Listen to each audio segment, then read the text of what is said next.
月球是我们最近的邻居。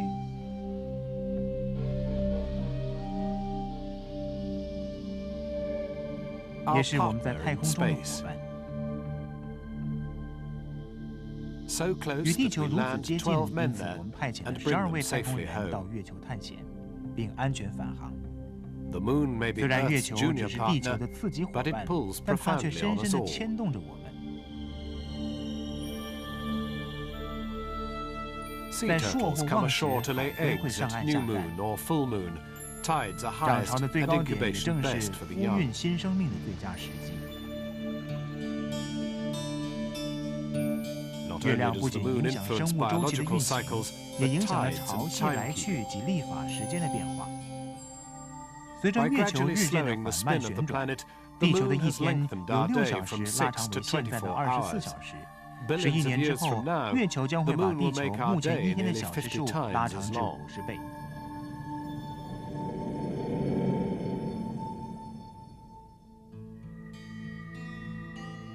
地球直径约为12700多公里，差不多是月球直径的4倍宽、80倍大。绕地球的赤道飞行10圈，差不多就是地球到月球的距离。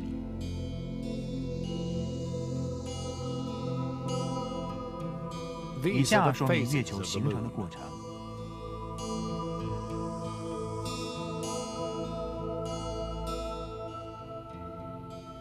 它们是影子造成的效果，因为只有一半的月球受到太阳的照射。从地球上看过去，太阳照在月球的左半边。月球完成27天1周的运行过程中，有一面持续受到太阳光照射而明亮。但我们从地球可看到月球受太阳照射的表面，却每天都在改变，就像画面上这样。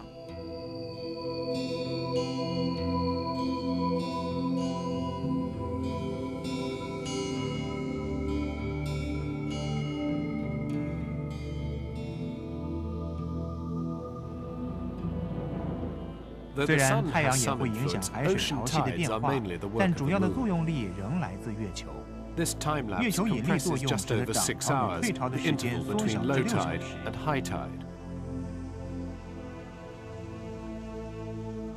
由于地球自转，世界各地一天会产生2次潮水高涨和退落的现象。由于地球旋转的缘故，在世界任何一端，潮水都受到月球牵引的力量，但潮汐却也正延缓地球本身旋转的速度。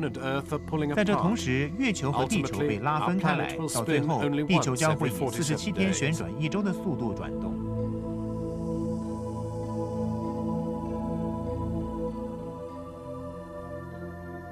另外，地球因受制于其卫星的拉力，而使得地轴在旋转时产生晃动。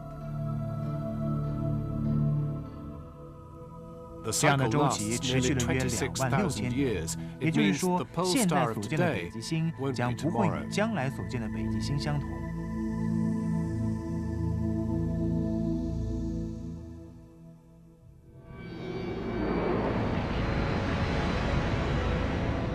在一个大约地球1半大的小行星体撞击地球之后，所形成的环状碎裂物，沿着我们炽热的原始地球轨道运转。这样的撞击被认为是形成月球的主因。月球是由撞击产生的飞溅物射出，进入太阳系中，在其地壳、地寒凝固后所形成。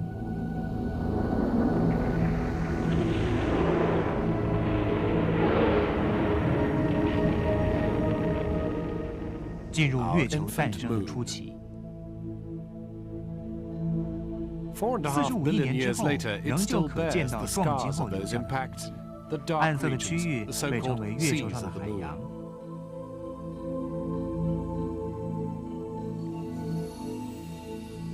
这种想法来自于早期的月球内部呈一体状，和一颗蛋的内部相似。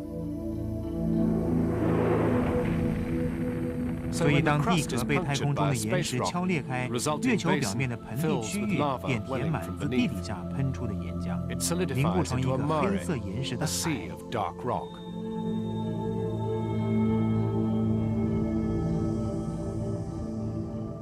当地层内部变硬时，这些往上涌出的岩浆物质也在30亿年前停止了活动，形成了今天我们所看到的月球表面。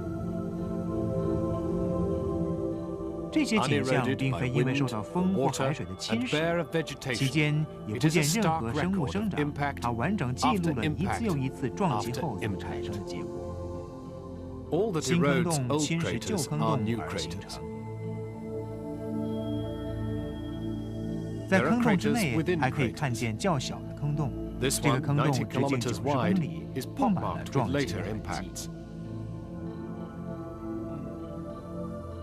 就像泥淖中的一块小岩石。这个称为地谷的放射状坑洞，若与较古老且被太阳晒焦的坑洞相比，显得年轻而明亮多了。这类坑洞是由撞击后的飞溅物所构成，称得上是月球上最明亮的特征。阿尔卑斯山谷其实却不是山谷，表面所见是一个巨大的断层切穿月球上的主要山脉。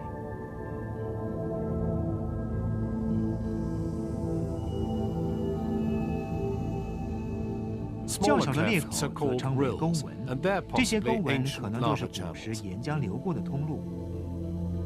这里可以看出平坦海洋和崎岖高原地带的强烈对比。我们飞往阿尔卑斯山脉，并越过这个称为普拉图的火山口上方，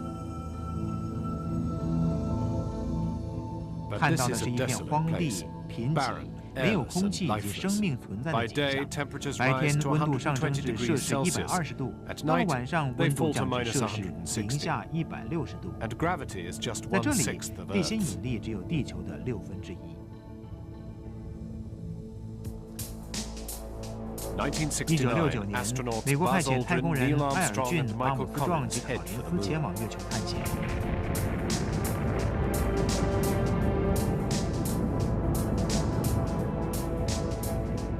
这就是著名的阿波罗11号探险任务。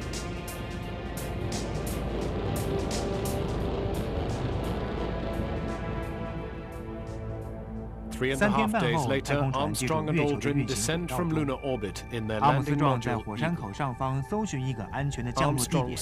当他们踏上月球的那一刻，缔造了人类登陆月球的历史。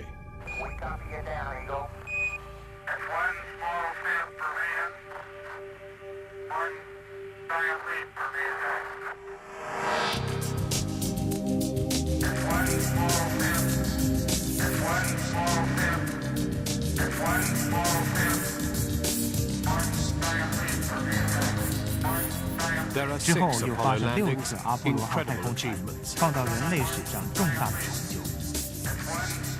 实质上，这种科学上的成就远超过在月球上插上旗帜及留下脚印。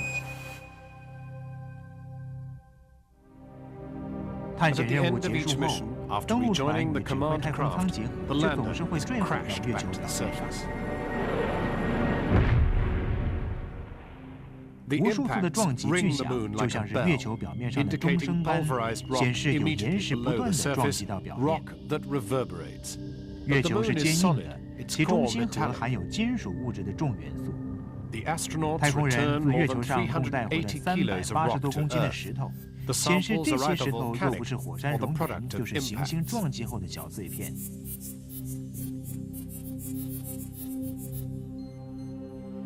1998年发射了月球探勘者号，受到早期研究的地图图形和激励，这次的任务是要寻找月球上是否有冰河的踪影。这张图显示了冰河存在的可能性。这个圆圈地带艾肯盆地位于南极区域的一个巨大洼地。探勘者号的感应器证实了这个预感。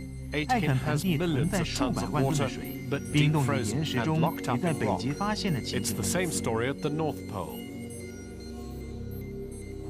太空人最后一次离开月球的时间是在1972年。